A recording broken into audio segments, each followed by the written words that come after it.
Okay, so we will discuss about sealants which we took last time, right. Now, paints are essentially coating, and varnishes will not have any solid, but is similar coating. So, it is basically a solvent, some pigmenting component, and if you have solid particles, solid particles which gives the pigmenting, and there will be some fillers also, and that was a paint coating. Then we said adhesives which will bond between the substrate and between two substrates actually. So, majority of them, of course, many of them are mechanical, some of them could be other kind of bond like tachiness etc., and we discussed.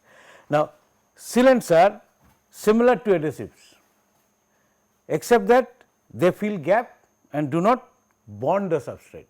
Not necessarily they will be bonding the substrate, but they should have good resilient property. That means, they should be able to take expansion and contraction. They should be able to take expansion and contraction, right, contraction easily without getting damage. So, they should be able to come back to their original position, both thermal and otherwise moisture or something of that kind. So, they are essentially sealants, and fillers are added to get good gap filling, right. Properties of, they should not flow, because if you put into the gap and if the flows out, so slump resistance against flow. So, you would add some additive like something like viscosity modifier, we think in terms of self compacting concrete. So, this will actually give you the, it will not allow it to flow. So, these are the properties required, right. They should be flow maximum 3 millimeter, resilience should be high, adequate tensile modulus, because they will go together with the, there is some bond with the substrate, obviously they will not leave any gap.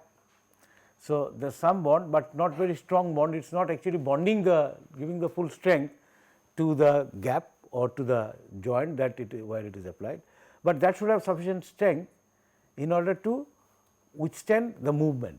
So, therefore, should have adequate tensile modulus, strength, and cohesion and adhesion properties, resistance to compression and shrinkage. So, these are the properties desirable of sealant. Now, the earlier days we are using putty, for example, which is linseed oil with lycopodium powder or something of that kind of fine powder with oil, the form putty, various kind of putties are there. So, they are those ones. Then pitch, waxes, bitumen, natural thermoplastics have been used for almost prehistoric times, sealant have been used in this manner. So, tar and waxes, these are base compound. Glazing putties are made of linseed oil and other drying natural resins, and fillers such as chalk, and these are being used in 17th century. So, these are the typical putties that is used in glasses window pane if you have to fix it right. Now, but cannot accommodate, they cannot accommodate large movement. Our problem is, of course, they should not have too much of VOC. If the modern material if you are using, they should not have too much of VOC. Hence, synthetic polymers sealants such as polysulfides, polyurethane, acrylic, latexes, these are what are used actually, right. These are very commonly used actually, they are used as sealants. And besides the properties that we are looking into, we are interested more into the their like VOC part as far as we are concerned in this aspect. So, they can have adhesive failure, bond failure, this is a sealant, this is a substrate, this is a substrate. So, it can fail like this is called adhesive failure. Something would have gone out of this taking this one, adhesion has not gone, but it has taken the substrate also along with it. So, this is sealant is here, this is a sealant. So, this is called spalling, and this is cohesion failure, itself failed. Adhesion is with the other substrate, cohesion is within itself, this is itself is failing, that is cohesion failure because of shrinkage and expansion, this is failure. And then this is folding. So, under compression this material has folded, right. So, basically is like kind of a compression failure, this one was a kind of a tension failure, this is kind of a compression failure, and this is intrusion, something has gone in soft So, something has actually gone in. This is also could be another one, and this is excessive extrusion can also occur, chemical attack, removal under pressure, all this can happen, the failure part of it. So, sealants can fail in this manner. Okay. So, that is right. Typical type are there, but you got to replace them from time to time. So, their service life, for example, varies from 10 years to about 20 years, some of them would be 20 years. So, 10 to 20 years you have to actually change. So, oleoresins types 10 years, bitumen type 10 years, bitumen were also used many a times in filling gaps, rubber bitumen, butyl rubber, which is actually synthetic rubber actually, and this rubber bitumen combination, acrylic resin, flexible epoxy system, polysulfide, which is very commonly used these days, polyurethane and silicone. This has got around 20 years of life. So, generally the like its life varies from 10 to 20 years, but we are really interested in its volatile organic. We shouldn't, normally one would get the smell if there are too much of, so but that should not pollute our indoor environment, that is our concern. So, joint movement, I can find out how much is the joint movement. Alpha is the coefficient of expansion, delta T, and L plus tolerances for wind, earthquake, soil and etc. So, joint thickness is Lj, delta M is moving ability. So, moving ability in terms of, I mean the amount joint thickness is given, this is the moving ability, how much it can move without giving any, without failing, either the folding or any kind of failure that I discussed. So, without failing.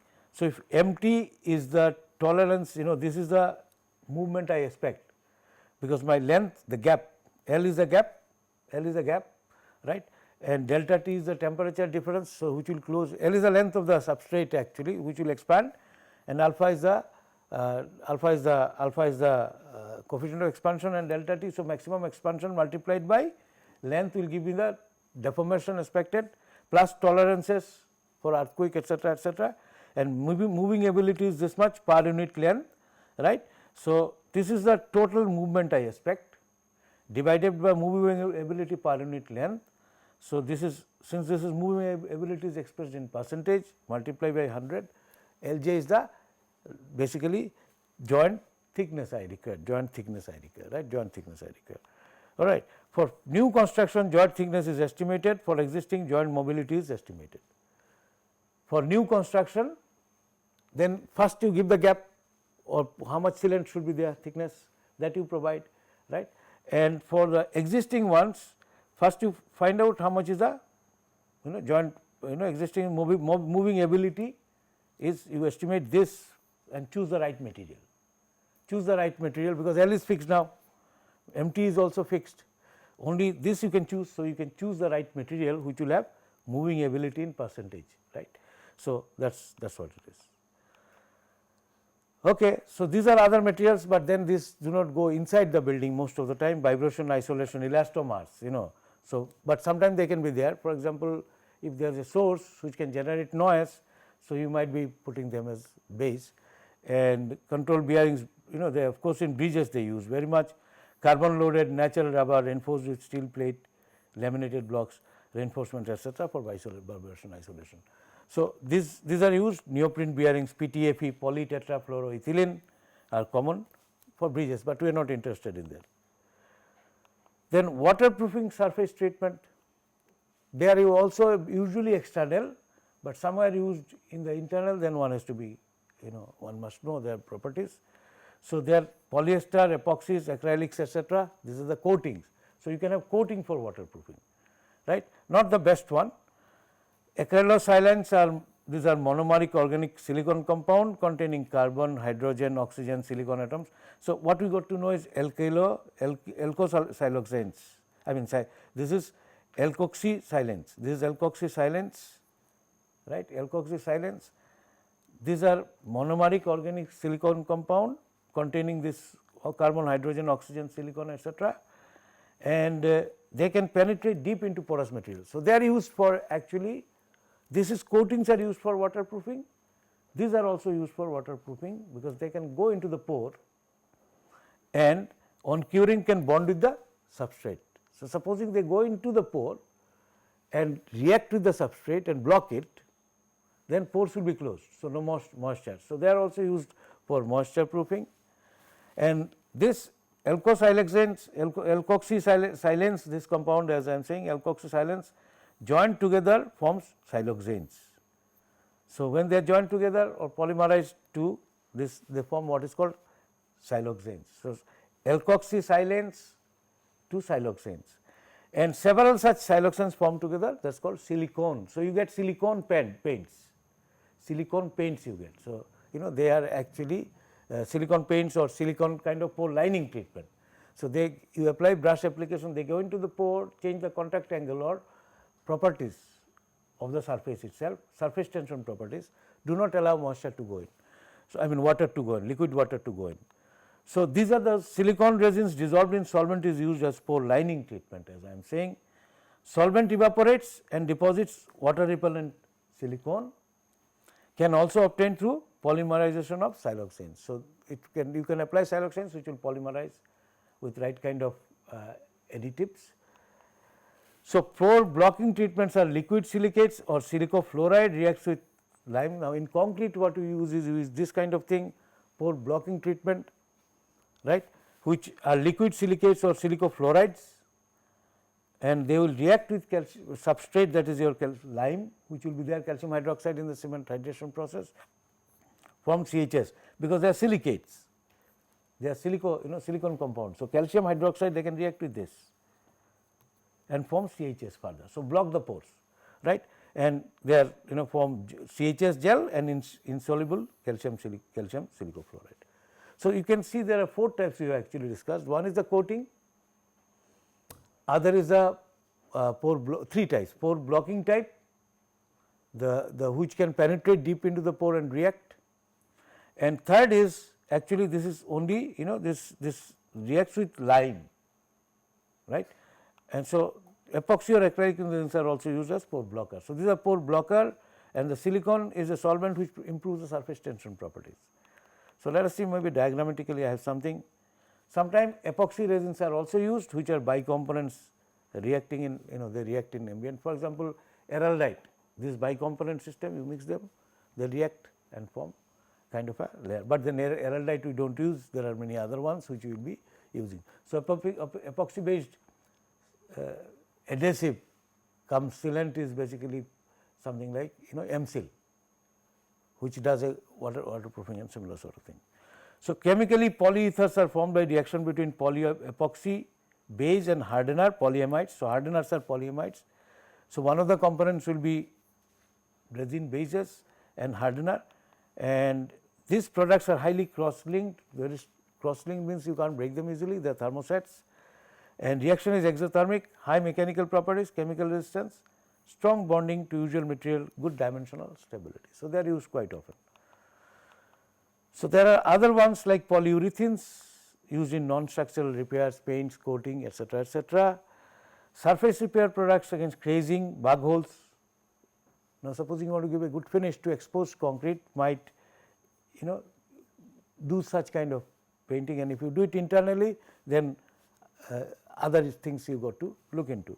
So, bug holes, spalling of concretes, polymer, these are polymer, right. So, surface repair product for against crazing. Now, crazing is very fine cracks, crazing is very fine shrinkage cracks sort of thing you will see on concrete surfaces, right. So, they are not deep, but they give a bad look. So, aesthetic part of it is important here. Then bug holes, you might have seen on the concrete surface some holes left by when you vibrate, water goes near the formwork, and if you have too much of oil, water bubble will be forming, and these are called bug holes. So, if you want to repair them, you might use some of this surface repair product.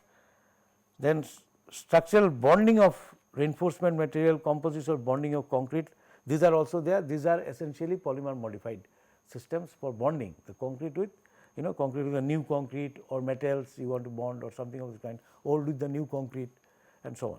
So, these are these are the materials you might be using in inside the building, obviously outside the building is also there. So, if you see health hazard from building materials, if I look at it, many of these polymeric materials are there. Since we spent around 70 to 80% of the time indoor, therefore, some of them, for example, radiation is one of them, but this is not the polymer PVC, polymers are not related to radiation, but if you are exposed to radiation, health hazard we are looking at, it can increase the rate of lung cancer. So, this is 200 to 300 becquerel per meter cube radiation. Chemical carcinogens, endocrine disruptors from chemicals, lung cancer and other diseases from formaldehyde. Formaldehyde is one of those which is quite dangerous. So, volatile organic compounds, toluenes, xylene, styrene, 1 to 4 trimethyl benzene, these are associated with asthma. So, you can you may not remember this, but there are chemicals which are detrimental to the health, even we will leave out the radiation. So, obviously, radioactive material we may not be using, but if there is something, one has to be careful about them. And then chemicals, many of them could be dangerous. So, styrene for example, is used as a solvent.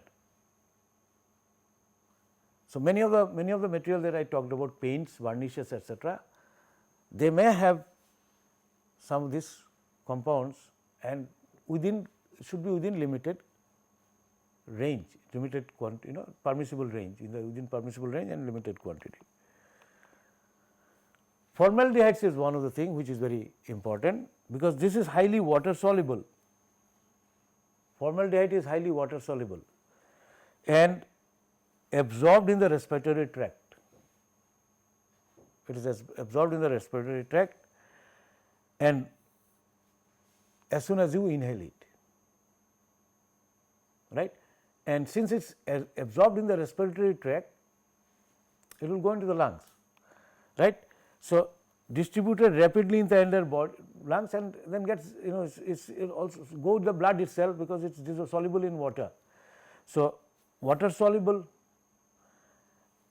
respiratory tract to blood, it will go to the blood system, because the purification of the blood is done through oxygen, right, and if it has gone to those and it is also water soluble, quickly go to the bloodstream.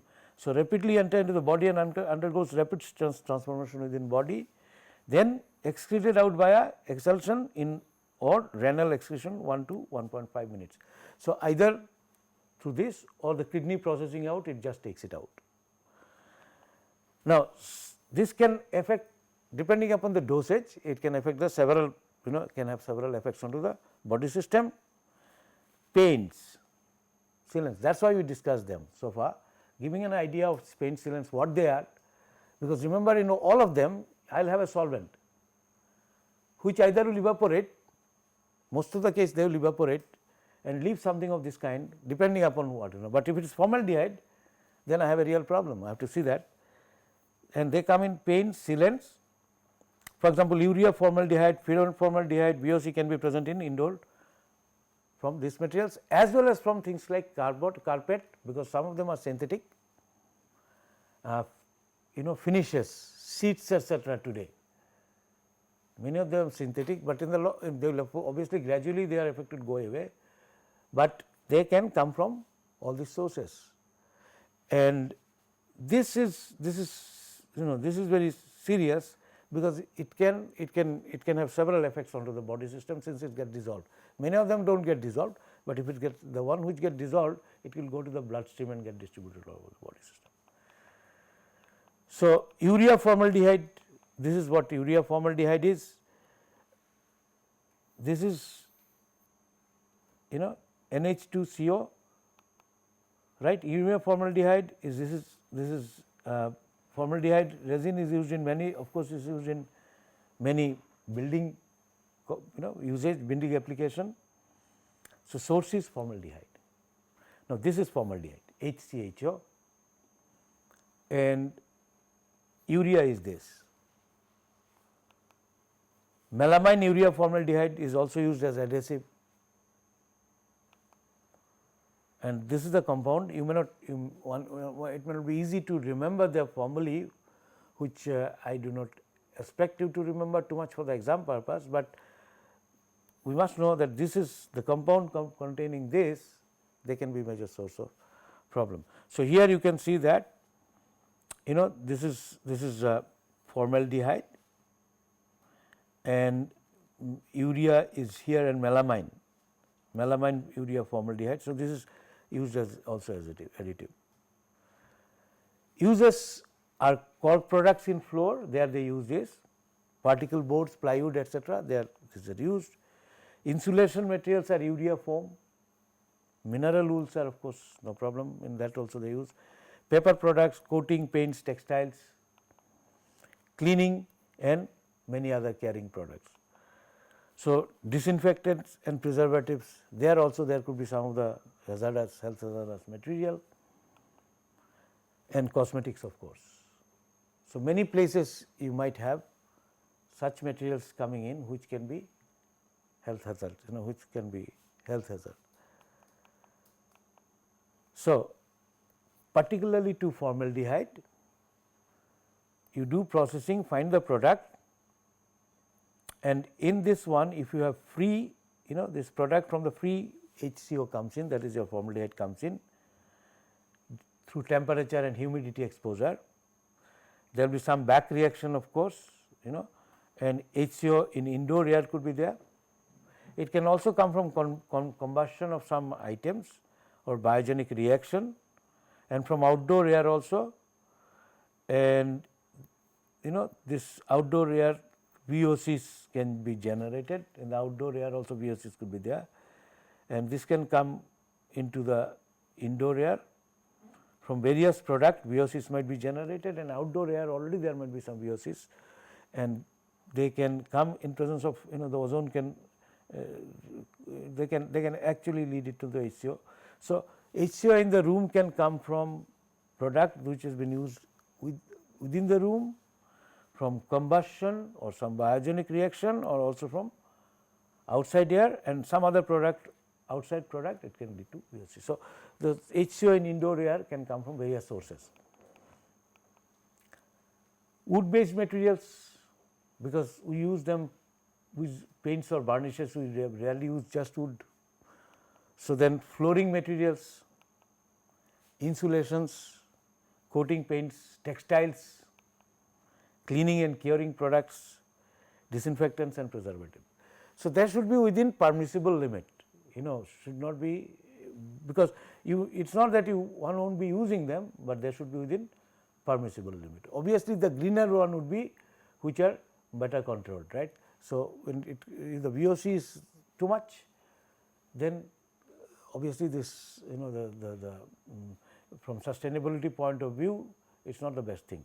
So, it has got impacts on indoor air quality. So, we have emission models for this, for any kind of materials, right. For example, let us say I have this C is the concentration, x0 xl, and this is the air space around. Y0 is the fresh air entering from outside, right, fresh air entering from outside, and this is the flow of the air. So, to start with, at time equals to 0, Y0 enters, and at time t same quantity goes out, fresh air circulation, right, because that is how you can also remove them. So, because there is a minimum hygienic ventilation you provide into the room, air will enter from, fresh air will enter from outside, and same amount, same volume of flow, because volume is constant, there is no storage inside the room. So, there same amount of air will flow out of the room. Now, what is the mechanism? One mechanism of obviously the outside wind velocity, natural ventilation if it is, but if it is mechanized of course different. Natural ventilation if it is the outdoor air velocity. So, you will have some windward portion, some windward portion in the building, and you have got some openings, and let us say this is leeward, wind direction could be something like this. So, this will be outlet, this would be inlet, this would be also partially outlet depending upon, supposing wind is inclined like this, then this will be inlet, this will be outlet. Where it is scenario is like this will all act as, because there will be partial vacuum here also, air will move like this, air will move like this, so there will be partial vacuum. So, this all three will act as outlet. So, some amount of air comes in, same amount of volume of flow rate will be same, they will go out. After all, there is no change in pressure and things like that, little change in temperature is there, etc. Now, if this is the area of my source, so its thickness is L, and here there is some concentration C0 of the VOC, right, and some of it will actually be diffusing into this volume, right, and diffusing into this volume. So, concentration here is C0, here at C equals to at L and T, of course, function of T. This will be depending on the flow rate here, the flow here, it is a function of KYT. Concentration will be function of KYT. If I have high flow, obviously this will go away. If it is relatively less flow, then the concentration will go on increasing. So, this will be function of YT, right. So,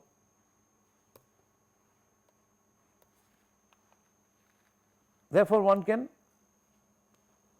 write fixed diffusion, write in terms of fixed diffusion law, the rate of change of concentration here, because flow is because of dc dx. Flow from here to here is because of dc, there is a concentration difference. So, first of all, diffusion process would lead to flow from here to this place. So, this is flux, flux is given as some d into diffusion coefficient into concentration gradient. Now, this is the idea is simple, because for example, if you have a dry environment, in a dry environment, if you put a pot full of water, bowl full of water, water will evaporate into the air, because concentration of the water vapor near the surface is much higher than somewhere at the air, and there these molecules are in Brownian motion. So, they would collide with each other. Since the water molecule, vapor molecule somewhat away is less, they near the surface they will collide with each other and try to get out of that space, because they are all in Brownian motion, all sorts of random motions.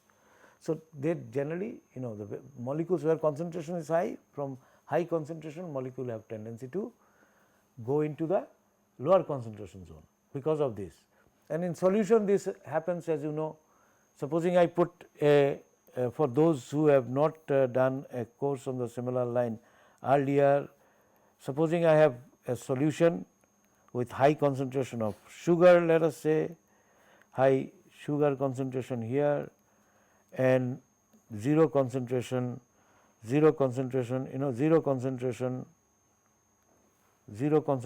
there. So, and I have a semi permeable membrane, what will happen after some time, the concentration will be same. So, this is also the the molecule it is a liquid molecular diffusion process, because of the concentration existing even in solution, solutes are in Brownian motion. So, they will now jump to this side and tend to make the concentration same. So, if there is a concentration gradient, concentration difference exists, you find there is an equivalent pressure, because if I apply some pressure here P, there will be no change in concentration. This is called osmotic pressure. So, in vapor also this sort of thing happens. So, if I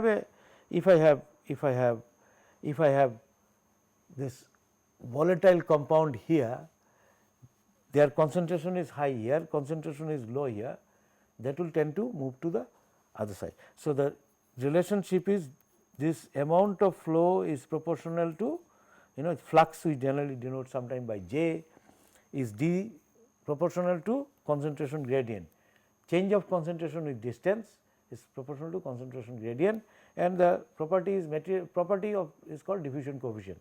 So, that is one thing, this is the D. Now, if the flux is different, flux at one point here is more and here is less, it is a there is a variation, then if the flux is varying, then there must be storage here.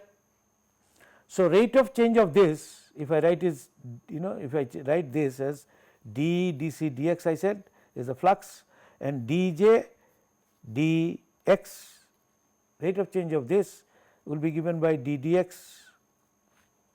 So, flux coming in minus flux going out, if I try to put the mass balance, that must have gone in increasing the concentration here itself. One can write this mass balance equation, this is a fixed diffusion law.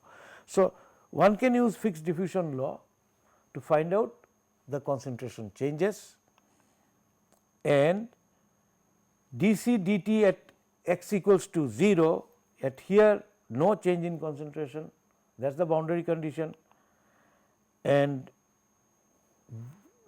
concentration of VOC in the chamber, volume is V. So, dy dt is the rate of change in concentration, or is equals to rate of flow of air, this flow of air, rate of flow of air, the air is coming in and air is going out.